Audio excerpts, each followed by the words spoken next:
Inside a dimly lit bar filled with laughter, chatter, and the clinking of glasses, Nick's attention was immediately stolen by a stunning woman sitting across the room. Her curvaceous figure and confident presence drew his eyes like a magnet.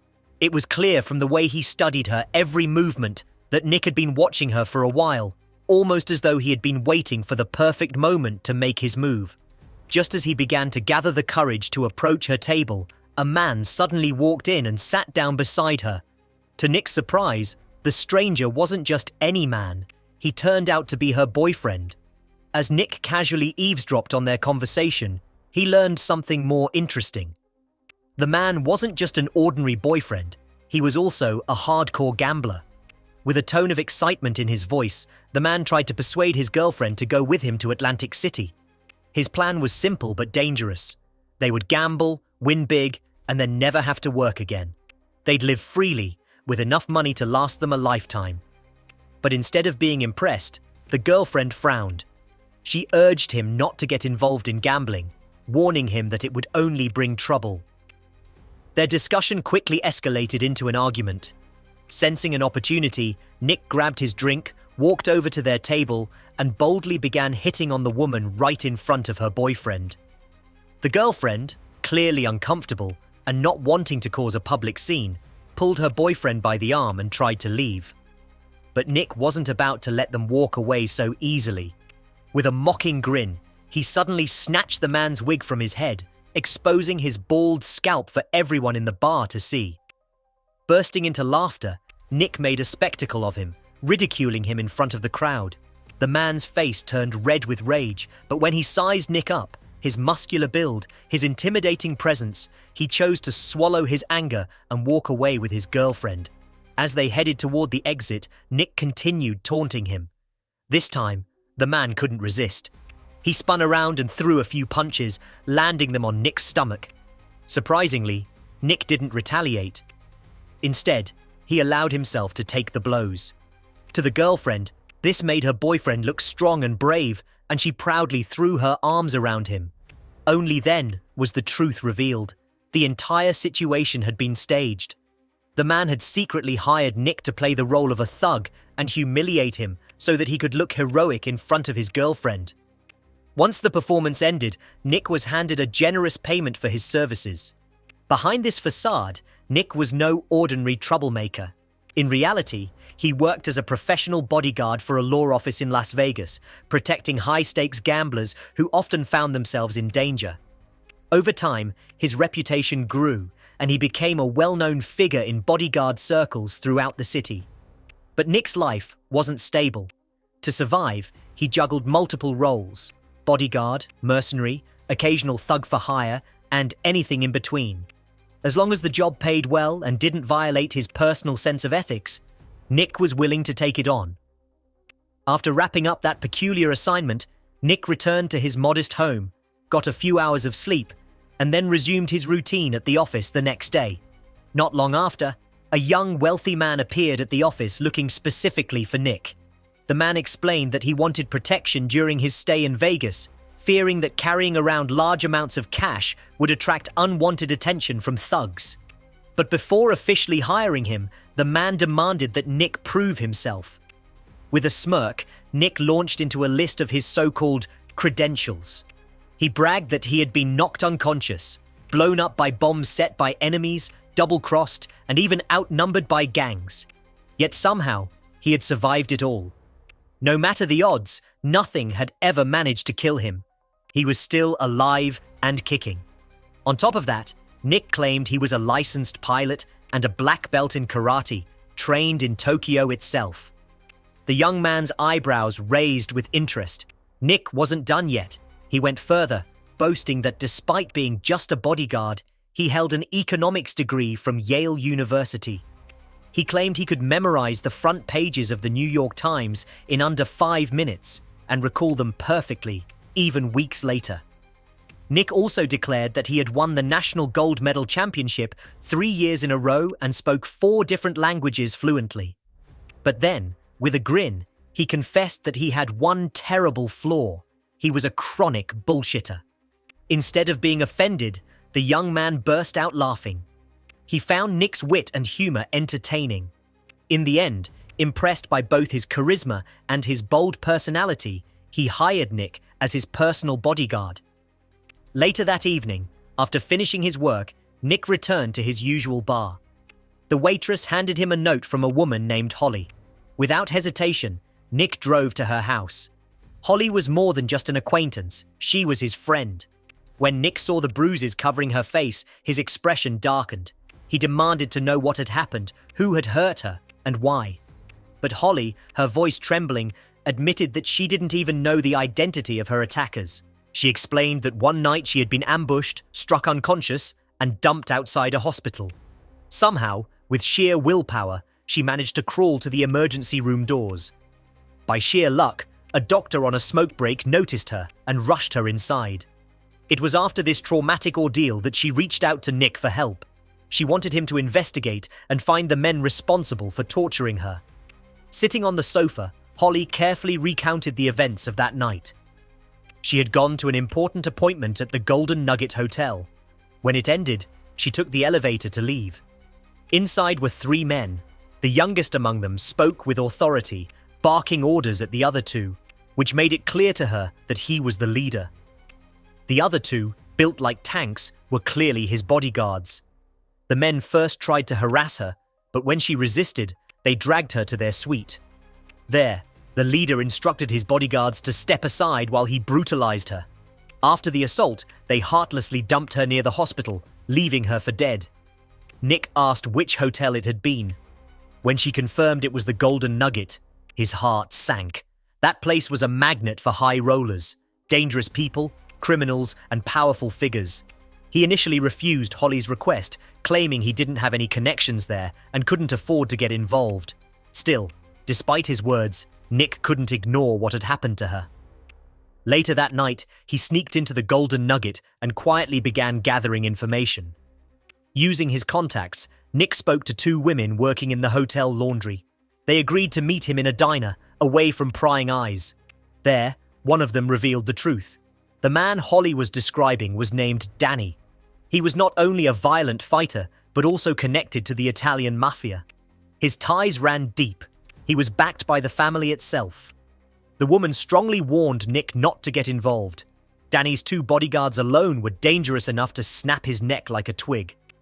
Nick later informed Holly of what he had discovered. She shuddered as she recalled how Danny had once pressed a gun to her head, forcing her to say she loved him, promising that if she obeyed, she would live. Even then, he had still tortured her mercilessly. The memory filled her with rage, and she demanded revenge. She told Nick she wanted Danny's manhood crushed to make him feel just a fraction of the pain she had endured. That same evening, Nick devised a plan. He posed as an employee working for Baby, the infamous casino boss and leader of Las Vegas's criminal underworld. Baby was feared by everyone in the city, owning the largest casino and controlling countless operations. The bodyguard didn't care about Nick's presence and slammed the door right in his face. But Danny, worried about offending the powerful casino boss, quickly changed his mind and invited Nick inside a short while later. At that moment, Danny was relaxing in a luxurious bathtub, sipping his drink as if nothing could disturb his peace. Nick, however, didn't come to play games. He spoke bluntly and made it clear that Danny and his men were the ones responsible for humiliating Holly. He wasn't there for small talk, he was there for revenge. Instead of being intimidated, Danny and his cronies laughed loudly, mocking Holly and sneering that a call girl didn't deserve respect. Feeling untouchable, Danny pulled out a pistol and aimed it at Nick, ordering his 2 henchmen to attack. But Nick was no ordinary man. He reacted with lightning speed. He spun around and kicked one of the thugs so hard that the man stumbled backward, crashing through a glass panel with a thunderous shatter. Infuriated, Danny pulled the trigger and fired at Nick, but Nick countered with an almost impossible move. He flicked a simple business card with deadly precision, striking Danny in the face and knocking him unconscious. When Danny finally came to, he found himself tied up, completely at Nick's mercy. Nick had left him bound, waiting for Holly to deliver her own brand of justice. Holly arrived, calm, yet burning with rage, and from her handbag she pulled out a sharp pair of scissors. The sight of the glinting blades sent a wave of terror through Danny.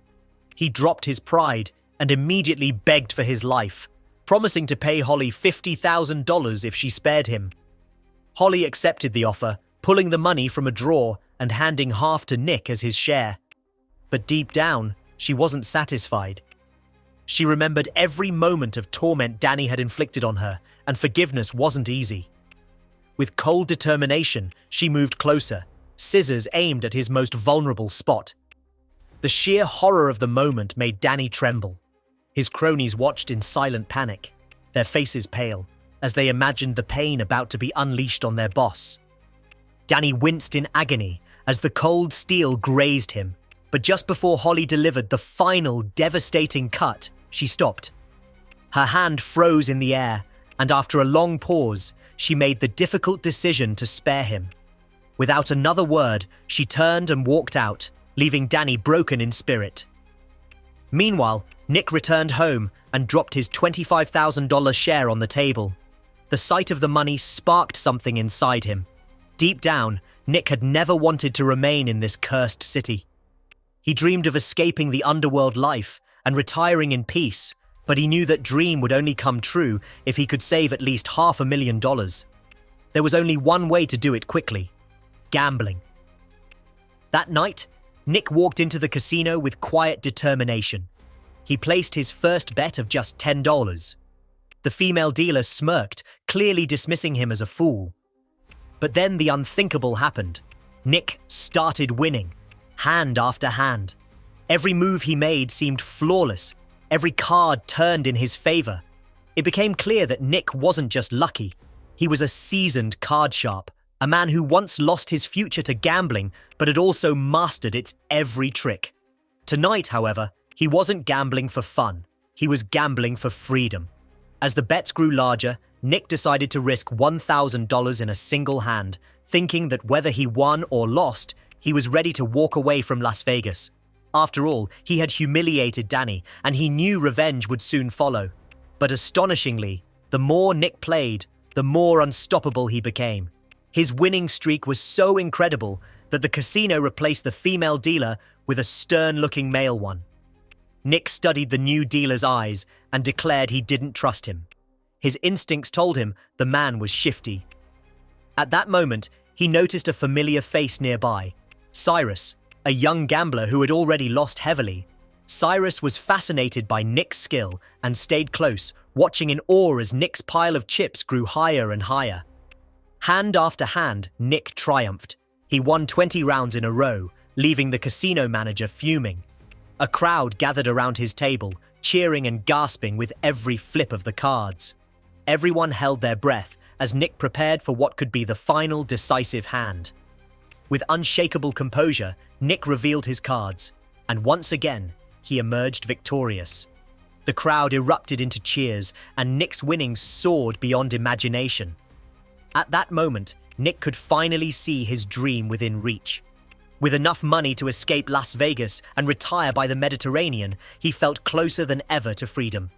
But just as he was about to cash out, his old demons resurfaced. The intoxicating pull of gambling whispered in his ear. He convinced himself that his dream of the Mediterranean was nothing more than a fantasy, and what he truly desired was the thrill of the game itself. So instead of leaving, Nick returned to the table with all his winnings. He went all in with $500,000. The first round brought him an extra $25,000, fueling his addiction. Each time he won, he doubled down, unable to stop. His skills were undeniable. He could read every card the dealer held, but fate had other plans. The winning streak ended. In one brutal sweep, Nick lost everything, every last dollar of the $525,000. The crowd applauded him as though he were a legend, but inside, Nick was crushed. He had gambled away his future and the one chance he had at freedom.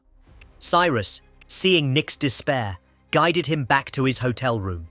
There, the young man opened up, confessing that he was weak and terrified of growing old, afraid that one day he would be beaten by younger punks on the street. He admitted he once saw an old man being attacked and knew he'd end up the same way unless he learned to defend himself. Cyrus begged Nick to teach him martial arts, knowing Nick's reputation as a fighter. To Cyrus, Nick wasn't just a gambler, he was an idol, a man who lived life boldly. Cyrus too had a dream. Before he died, he wanted to face life courageously and chase what he desired, no matter the risk. His only gift was his intelligence, but he wanted strength too. Cyrus even suggested a partnership, a way for him and Nick to team up to beat the casino together.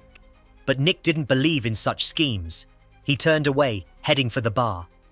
Just then, two towering men walked in and confronted him. Their message was simple. Danny wanted to see Nick. Unfortunately for Danny's henchmen, they picked the absolute worst time to provoke Nick. He had just lost more than $500,000 in the casino, and his rage was boiling over like a volcano. Without hesitation, Nick snatched up a glass from the table and smashed it against the skull of one of the thugs. The sharp crack echoed through the room, followed by the man's groan as he collapsed. Fueled by anger and frustration, Nick unleashed his fury on both of them. They were nothing more than punching bags in his eyes, convenient targets to absorb the frustration of his gambling losses. Blow after blow, Nick's fists connected with brutal force. It wasn't just a fight, it was a storm of violence, and the two men were powerless against his relentless assault. But the chaos didn't end there. More and more of Danny's men rushed forward to try and subdue him. Yet Nick's speed and agility were unmatched. He dodged their attacks effortlessly, countering with lightning-fast strikes that left bodies sprawled across the floor. After all, Nick was a man who had mastered two things better than anyone else: gambling and fighting. Against him, these small-time thugs didn't stand a chance. Just as the brawl escalated further, the casino boss's personal men arrived and commanded Nick to stop. The tension in the room shifted as Nick was escorted to meet the powerful boss himself, an influential figure everyone referred to as Boss Baby. Sitting calmly, the boss explained that Danny had filed a complaint against Nick. According to Danny's accusation, Nick had stormed into his room, pulled a gun on him, and shot two of his men before tying them up. He further claimed Nick had stolen $50,000 from his desk and gone on a gambling spree with the money. Danny even had the audacity to act innocent, pretending he had no idea why Nick would target him so violently. Nick's expression made it clear what he thought of Danny's lies. The casino boss, however, wasn't easily fooled. He had known Nick long enough to understand that this man didn't need a gun to kill. Nick could just as easily use his bare hands, or even something as simple as an ashtray, to end a life. Finally, Nick revealed the truth. His attack wasn't random or baseless, it was revenge. Danny was the one who had raped Holly and tortured her without mercy. Nick had merely stepped in to help Holly reclaim her dignity and get justice. To prove it, he explained how Holly had left a scissor mark on Danny's private parts. The boss, unwilling to let the matter slide, demanded Danny remove his pants for inspection. The command humiliated Danny, stripping him of his arrogance. The room fell silent as he faced his second moment of shame. Though he complied, his humiliation turned to hatred, and in that instant, Danny swore vengeance against Nick. The next morning, Cyrus met Nick for what seemed to be the last time. With a bitter tone, he mocked Nick, saying he regretted ever admiring someone who turned out to be weak and self-destructive. He claimed Nick was no different from himself, just another coward afraid to face life. But beneath his harsh words, Cyrus's true feelings slipped through. He still cared for Nick deeply. Before leaving, Cyrus handed Nick a boat ticket to the Mediterranean, along with a check for $500,000. A chance for Nick to finally live his lifelong dream of escaping this cursed city. But Nick, weighed down by reality, refused the generous gift. He confessed he couldn't take it, because he knew Danny's men would kill him sooner or later. Nick barely finished speaking when 4 large enforcers stormed into the diner. Danny had sent them for revenge. Just as they closed in on Nick, Cyrus suddenly leapt onto a chair, yelling and waving his arms like a madman. His antics distracted the thugs, giving Nick just enough time to slip out of sight. The chase was on. The men pursued him through the streets, but Nick, resourceful as ever, climbed onto the roof of a parked car. When they lost track of him, he seized the opportunity. With the ferocity of a predator, he leapt down and dismantled them one by one, his strikes precise and deadly. Now the battlefield was set. Nick versus Danny himself. Danny, enraged but foolishly overconfident, charged forward and slammed his fist into Nick's face. But Nick didn't even flinch. He countered with brutal efficiency, snapping Danny's arm and forcing him to scream in unbearable pain. Then, with cold precision, Nick drove a knife into Danny's groin before delivering the final blow, plunging the blade into his neck. Danny collapsed, writhing in agony, until his life finally slipped away. Cyrus caught up with Nick shortly afterward, breathless but determined. He once again offered Nick the boat ticket and the money, admitting that he had been wrong to insult him earlier. To Cyrus, Nick would always remain an idol, a man who lived and fought on his own terms, even when the world tried to crush him.